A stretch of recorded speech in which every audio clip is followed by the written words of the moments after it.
In 2003, I had the opportunity to take the role of Secretary DOS and Chairman of ISRO. Well, that was a time when Dr. Rangan was nominated to the Rajya Sabha, and I took over the reins from him.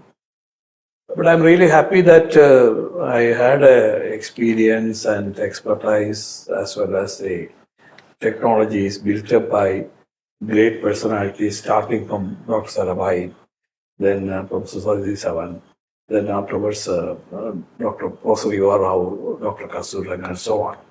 So I can say that I stood on the shoulders of all these leaders, and that has given me a lot of advantage in going forward. Of course, I carried the torch what is handed over by Professor Sarabhai, that the space technology should be used for improving the quality of life of the people. So this is where my main focus was there. Yes, certainly there was a focus towards developing the indigenous technology. The GSLV has to be operationalized. Then the new vehicle systems, new satellites, and so on. That was going on site as part of our 10-year profile. But basically, when you talk about the application, the most challenging one was on the disaster management. You know, from the geostationary orbit, you can observe the weather phenomena, the cloud formation, cyclones, etc., and even make prediction as to where the cyclones will reach. To give an example, before we have operationalized disaster management system, one cyclone hits means about 10,000 lives will be lost. But in the recent past, not even 10 lives is lost. To that extent, it's effective. So 24 hours before, at least we are able to say that where it is going to get. That is something which we have perfected over years, and it's an operational system for the country. Then, you know, the site experiment which I suggested. Yeah. I carried to the next level. That is how the remote schools can be connected through the satellite. So using one of our satellite itself, we have demonstrated in a remote area like Chamarajanagar, how the schools are connected together to an expert classroom in the city. So the advantage of the expertise of the experienced teacher is made available. That is, they give the regular classes, and also they give the training for the teachers as well. So this was a very great success. So we conceived a satellite which is exclusively for education purpose. It was operationalized. And many states we have held their hands to implement this program. In Kerala, today's Victor's channel, that was nuclear at that time. Similarly, in Haryana, all the schools are, Kerala was started in a small way only, the schools at Malappuram were connected. But you know that in the pandemic era, tele-education became so handy. Yes. In fact, I was telling the chairman ISRO that not one satellite, at least half a dozen satellites you should deploy. So all the regional large areas, we can give the programs. Yes. I think government is now taking some action on that. That's something which is very unique, and perhaps we have the other connectivity like towers and fiber and all those things. But to reach the remote villages or to the mountains, etc., satellite is the only way. So that's one thing. Second, the next one more, of course, this was extended even for the higher education sector. IIT's lessons were made available to ordinary engineering colleges. So that way they have benefited. Then next one was the remote medical care. You know, the earlier demonstration program we did again with some small transponders. There, the patient data is sent to a specialist hospital via the satellite, and the doctor holds a teleconference with the patient.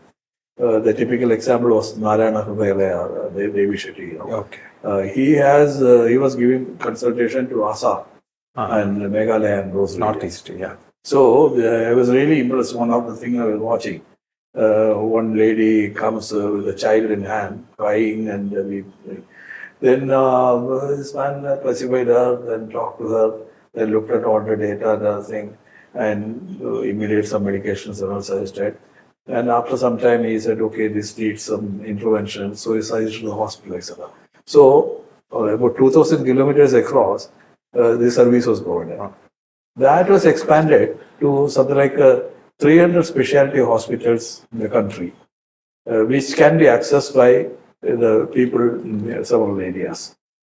Amrita Hospital was one of them. Cochin, they made use of during the Shabarimala season, etc. They have provided services through the radios.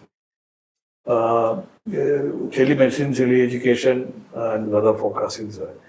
Then there is another thing which I built upon was my guru's concept of PURA. Provide the urban facilities and rural environment. So here, the satellite becomes a very powerful tool. Just like, it's a two-way communication means.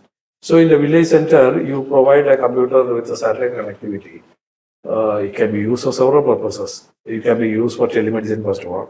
A nursing assistant or somebody can be helping, and doctor's consultation can be there. Secondly, I think all this tax collection and all those things can be computerized, and you can do from there. Then thirdly, of course, the agriculture, quite often there are problems of pests, disease, etc. So they can, even in one case, I know that they have brought a bunch of some paddy, this thing, and showed over the screen. And Dr. Swaminathan was sitting on the other side, and he was giving the advice. So that kind of, remote advice on various agriculture aspects and so on. More than that, adult literacy programs. Yeah. All this put together is the concept of the village resource center. Yeah. Of course, we had demonstrated for over about 250 pilot stations. But taking it forward, I think there were some problems. It was not taken off. But still, even today, that of course, in various other forms, it has come. In wherever digital connectivity is there, you have got digital service centers. So it's more or less same. But remote areas, through satellite, you can provide this. So those are the type of things which need in addition to the technology development. In the technology development, the Chandrayaan mission was very unique. There actually, initial studies were made, and we said that we get huge rockets to send the moon spacecraft. But later, one bright boy came up with an idea that PSLV can be tuned for doing that. We just got on that. Yes, so let's do it. At the time, Vajpayee was the Prime Minister. And then made a presentation to him, etc. And he listened very carefully. So you want to have a close look at the moon. It's not like that, he asked. I said, yes, sir, I think that's something which is of great scientific interest, and so on. But his remark was very unique. He's a poet, Yes, yes. He said that the moon looks so nice from Earth. When you go close to it, I don't know what is in store for you. It's exactly the same thing happened. Yes. When our cameras took the picture of the moon, it is like, when you have a smallpox type of thing, the whole surface is distorted with potholes and mounds and so on. And no more you will call your beloved Chandramukhi. So his prediction came true. But on the spot, he approved the project. Yes. Then, of course, we were trying to do that project ourselves totally. Certainly, I think everything was doable, and we went ahead. After looking at that, we found that there was some spare capacity, some 30 kilogram, further could be carried.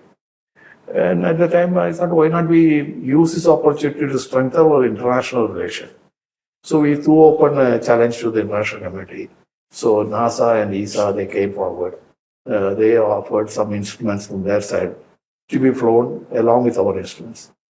In fact, that is a boon.